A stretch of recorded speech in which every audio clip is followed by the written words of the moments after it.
इमाम हुसैन का आदर और अदब और उनकी ताज़ीम, उनकी इज्जत दुनिया का हर पढ़ा लिखा इंसान, वो किसी भी धर्म का हो, किसी भी मजहब व मिल्लत का हो, किसी भी नजरिए का हो, किसी भी फलसफे का हो, किसी भी निज़ाम का हो, दुनिया का हर इंसान इमाम हुसैन को सलाम करता है। सरोजिनी नायडू का बयान है कि यूं तो इस्लाम में बेशुमार नेमतें हैं, एक गैर मुस्लिम औरत का तअस्सुर, गैरों का बयान है कि यूं तो इस्लाम में बेशुमार नेमतें हैं, इस्लाम बेशुमार खूबियों का मजहब है। अगर इस्लाम में और बहुत सारी नेमतें और खूबियां ना होती तो मुसलमानों के फख्र के लिए और मुसलमानों के शान के लिए इमाम हुसैन ही एक ऐसी नेमत है, अकेली नेमत। मुसलमानों की शान के लिए इमाम हुसैन ही काफी है। एक ईसाई ने कहा था कि अगर इमाम हुसैन हमारे होते, क्या कि अगर इमाम हुसैन हमारे होते, एक ईसाई का बयान, एक ईसाई कहता है कि अगर इमाम हुसैन हमारे होते तो मैं इमाम हुसैन का कैरेक्टर और इमाम हुसैन का किरदार दुनिया में पेश करके ईसाइयत का प्रसार और प्रचार करता, ईसाइयत को परवान चाहता। गांधी जी की क़यादत में मुल्क आजाद हुआ। 100-150 साल हिंदुस्तान अंग्रेज का गुलाम रहा। इस मुल्क का हिंदू भी गुलाम, इस मुल्क का मुसलमान भी गुलाम, इस मुल्क का सिख भी गुलाम। आजादी की जंग लड़ी गई गांधी जी की क़यादत में। अंग्रेजों को 7 समंदर पार भगा दिया गया। इंटरनेशनल प्रेस ने, इंटरनेशनल मीडिया ने गांधी जी से इंटरव्यू करते हुए कहा था कि गांधी जी, आप आजादी और हुर्रियत के सबसे पहले सिपह सालार हैं, आप अहिंसा के हीरो, पहले हीरो हैं। तो गांधी जी ने कहा था, गलत, झूठ, मैं झूठ नहीं बोलूंगा, सच बोलूंगा। गांधी जी ने कहा था, अहिंसा का हीरो मैं नहीं हूं, आजादी का हीरो मैं नहीं हूं, हुर्रियत का सिपह सालार मैं नहीं हूं, अहिंसा के हीरो का नाम इमाम हुसैन है। आजादी के सिपह, सबसे पहले सिपह सालार का नाम, हुर्रियत के सबसे पहले जर्नैल का नाम इमाम हुसैन है, और उसी हुसैन के एक गुलाम और चेले का नाम गांधी है।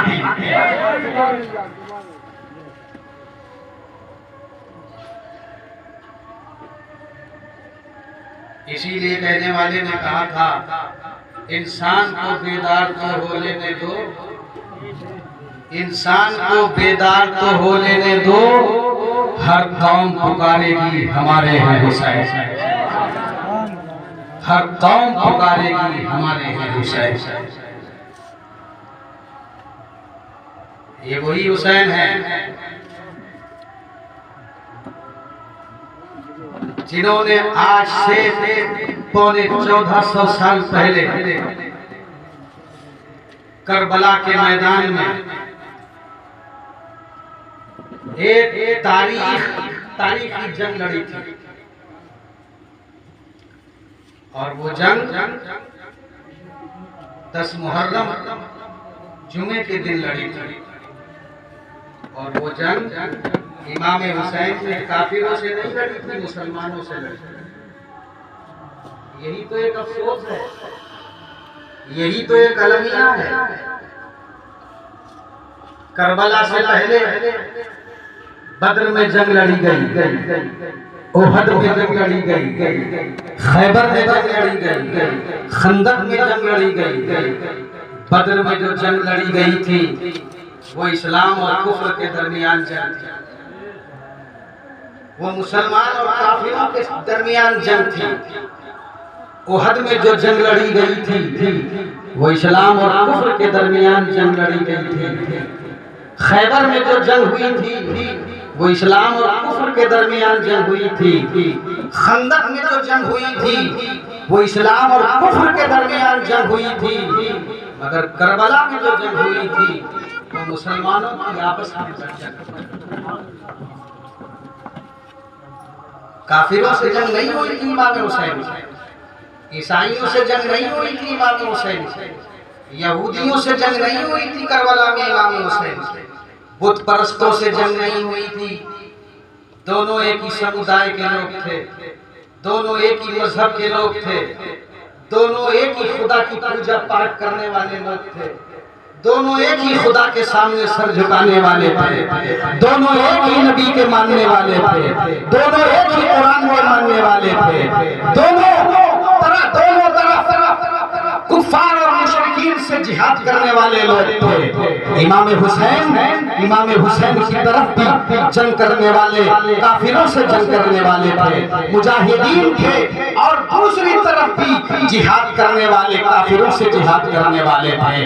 दोनों तरफ इमाम वाले थे, दोनों तरफ दाढ़ियों वाले थे, दोनों तरफ हज करने वाले थे, दोनों तरफ रमजान में कुरान सुनाने वाले हाफिज थे, रमजान की तरावी में दोनों तरफ इमाम हुसैन की तरफ भी वो लोग हाफिज और कारी थे जो रमजान की तरावियों में कुरान सुनाते थे।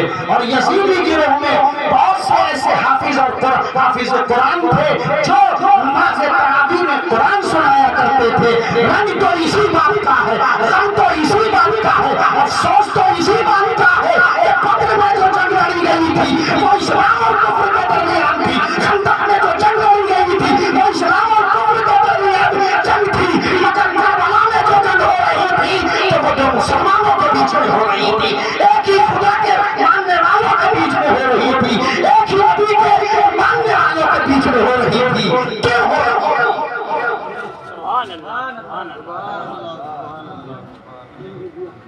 हुसैन को मारने वाले कोई और नहीं थे, हुसैन को लूटने वाले कोई और नहीं थे, हुसैन के खानदान को ताराज करने वाले कोई और नहीं थे। अब जो है मैं कोई किस्से कहानी नहीं सुना रहा हूँ,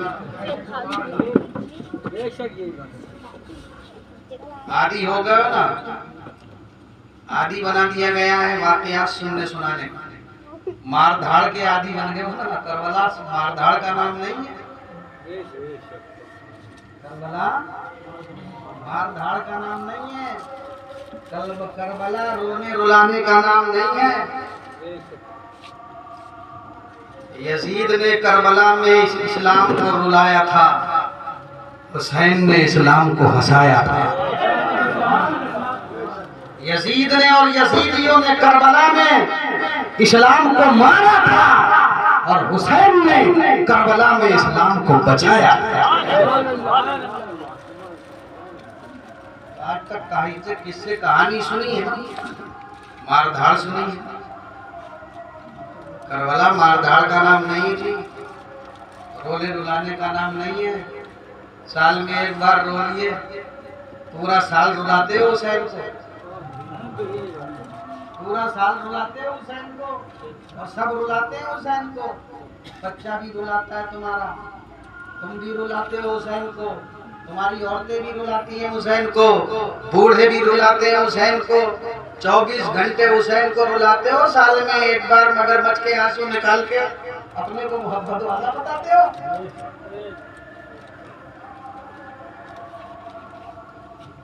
नमाज नहीं पढ़ते हुसैन को नहीं रुलाते,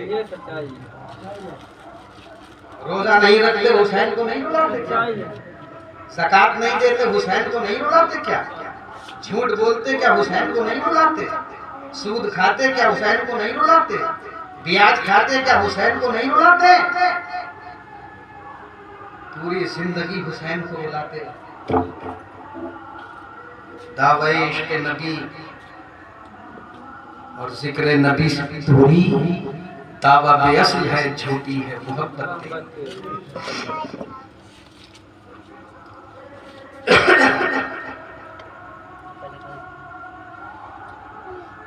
ये मुसलमानों से जंग थी इमाम हुसैन की।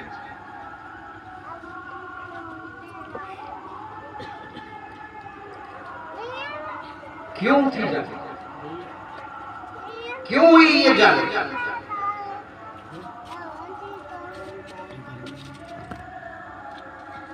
दुनिया का कोई भी मुल्क ऐसा नहीं है जो कानूनी हुकूमत नहीं रखता। हर मुल्क कानून के तहत चलता है। कोई कम्युनिज्म के तहत चलता है, कोई सोशलिज्म के तहत चलता है, कोई सेकुलरिज्म के तहत चलता है।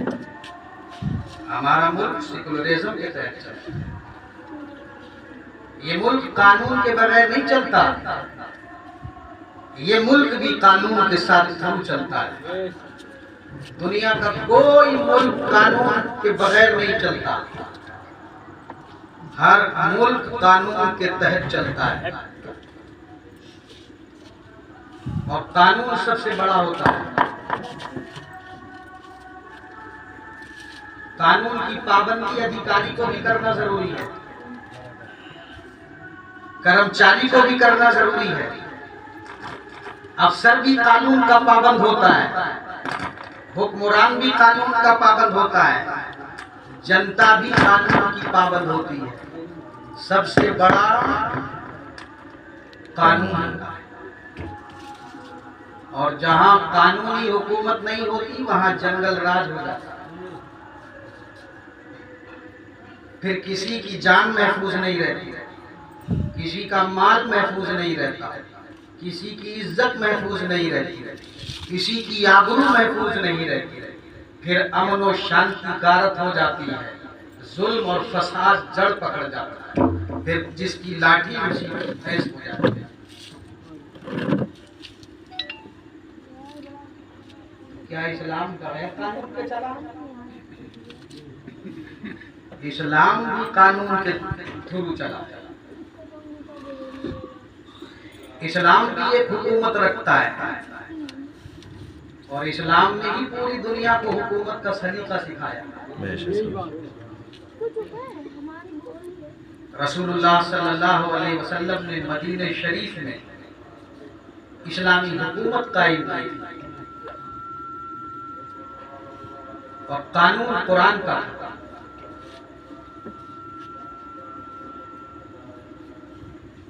आपके इस दुनिया से तशरीफ ले जाने के बाद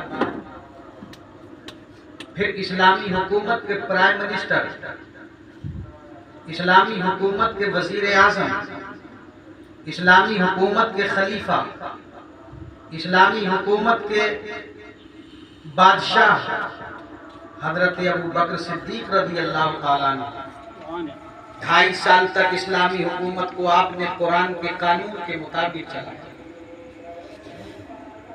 दुनिया से आप तशरीफ ले गए। फिर इस्लामी हुकूमत के प्राइम मिनिस्टर हजरत उमर फारूक आज़म बने।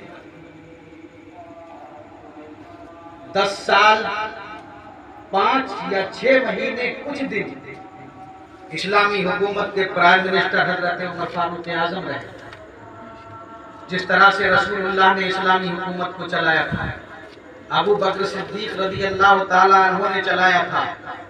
कानून के अंतर्गत, कुरान के अंतर्गत कुरान के मुताबिक इसी तरह से हजरत उमर फारूक आजम ने 10.5 साल से ज्यादा इस्लामी हुकूमत को चलाया। फिर आप इस दुनिया से तशरीफ ले गए। फिर 12.5 साल तक हजरत उस्मान गनी रज़ी अल्लाह ताला अन्हु ने इस इस्लामी हुकूमत को कुरान के मुताबिक चलाया।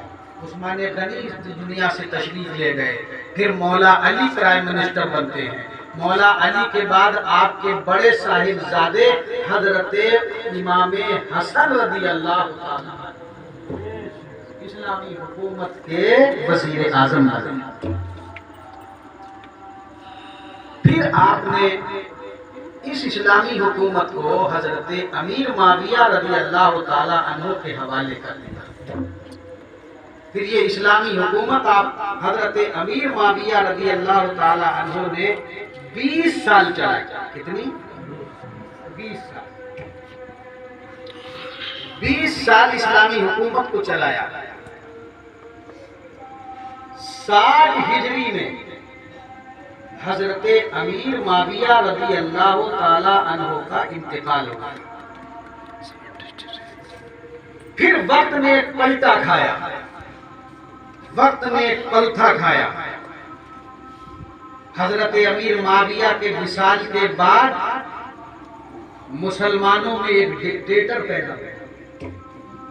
मुसलमानों में एक गुंडा पैदा हुआ। मुसलमानों में एक दहशतगर्द पैदा हुआ। मुसलमानों में एक आतंकवादी पैदा हुआ। दुनिया का सबसे बड़ा आतंकवादी, दुनिया का सबसे बड़ा दहशतगर्द, दुनिया का सबसे बड़ा टेररिस्ट, दुनिया का सबसे बड़ा जालिम, जिसका नाम यजीद पलीद है। ये गुंडा पैदा हुआ, ये बदमाश पैदा हुआ, ये दादा पैदा हुआ और इसने इस्लामी हुकूमत पे कब्जा कर, इस्लामी हुकूमत को चुरा लिया अपनी बदमाशी की बुनियाद, अपनी दादागिरी की बुनियाद, अपने जुल्म की बुनियाद और तख्ते हुकूमत पे बैठा। और तख्ते हुकूमत पे बैठते ही इसने ऐलान कर दिया, ऐ लोगों, मैं रसूलुल्लाह का खलीफा हूं, मैं रसूलुल्लाह का सज्जादा नशीन हूं। जिस तरह से रसूलुल्लाह ने इस हुकूमत को चलाया था, जिस तरह से इस इस्लामी हुकूमत को अबू बकर सिद्दीक ने चलाया था, जिस तरह से इस्लामी हुकूमत को उमर फारूक आज़म ने चलाया था, उस्मान गनी ने चलाया था, मौला अली ने चलाया था, इमाम हसन ने चलाया था, मेरे बाप हजरत अमीर माविया ने चलाया था। कोई तफरीक नहीं करूंगा, उसी के मुताबिक मैं भी रसूलुल्लाह का खलीफा बनकर इस्लामी हुकूमत चलाऊंगा।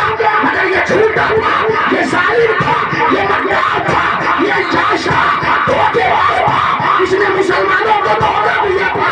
रसूलुल्लाह का खलीफा बताकर इसने इस्लामी हुकूमत के साथ विश्वासघात किया था। यहाँ सुभान अल्लाह की जरूरत नहीं है।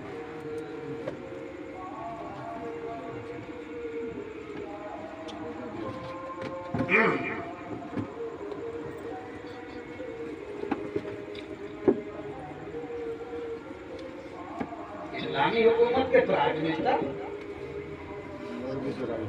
और हाल ही ऐसा कि शराब पी के नमाज पढ़ा है।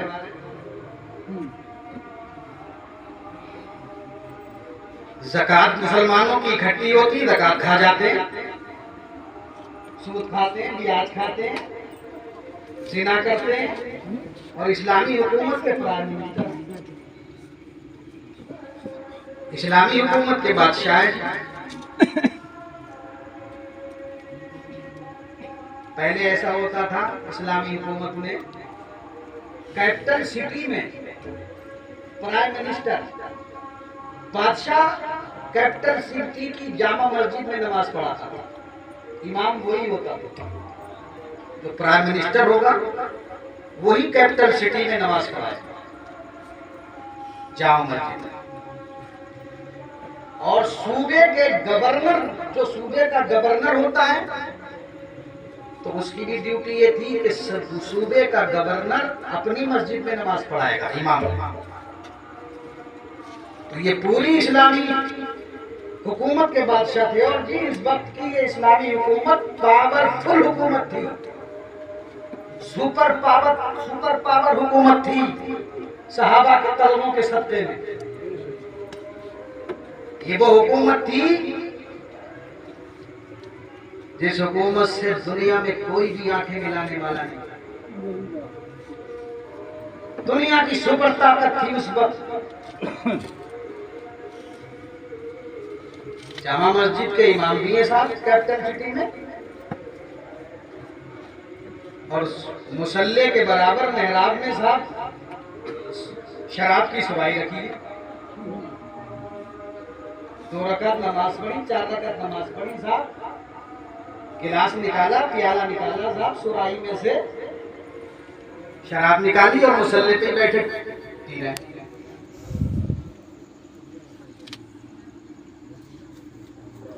अब बताओ ऐसे हालात में किसी मुसलमान को ऐसे बदकार का हाथ थामना चाहिए था, नहीं थामना चाहिए? कलाई थामना चाहिए कि नहीं चाहिए थी? इस्लामी हुकूमत के साथ, इस्लाम के साथ गद्दारी हो रही है। मुसल्ले का एहतराम, नमाजों का एहतराम पामाल किया जा रहा है।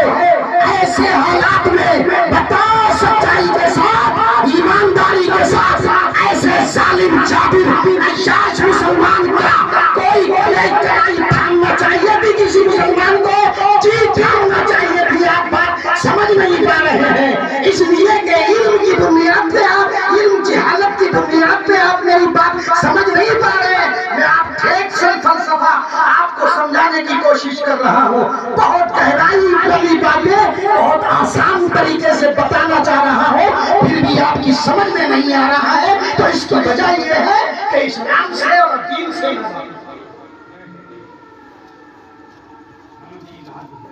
ऐसे आलम में किसी मुसलमान को ऐसे बदकार की कलाई पकड़ना चाहिए कि नहीं चाहिए?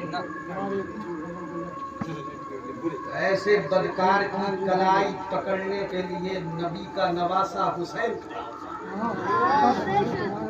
ये बदतमीजी नहीं होने देंगे, इस्लाम के साथ ये गद्दारी नहीं होने देंगे, इस्लाम के साथ ये मनमानी नहीं होने देंगे। इसीलिए तो बैत मांगी थी इसने, इसीलिए तो वोट मांगा था इसने जब तख्ते हुकूमत पे बैठा था ये यजीद। तो मदीने के गवर्नर को खत भेजा था इसने, वलीद इब्ने उतबा को, कि सारे मदीने के लोगों से मेरी बैत लो, और मैंने सारे अरब के लोगों से डंडे के जोर पे अपनी बैत ले ली है, मगर इमाम हुसैन अली का बेटा वो है जो डंडे से नहीं डरता, डंडा उससे डरता है। इमाम हुसैन वो है कि तलवार से गर्दन कटती है, लेकिन इमाम हुसैन वो है, अली का दुलारा वो है जो गर्दन से तलवार काट देता है, खंजर को खंजर काटता है। लेकिन इमाम हुसैन वो है जो सब्र से और रजा से खंजर को काट देते हैं। इसलिए इमाम हुसैन से बैत लेना कोई आसान काम नहीं है, वोट लेना कोई आसान काम नहीं है। हर तरह से वोट लो, मजबूर करो,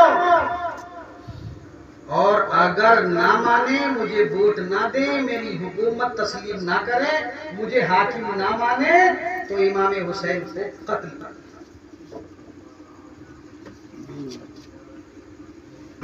तो ये जंग थी इमाम हुसैन की अजीज से।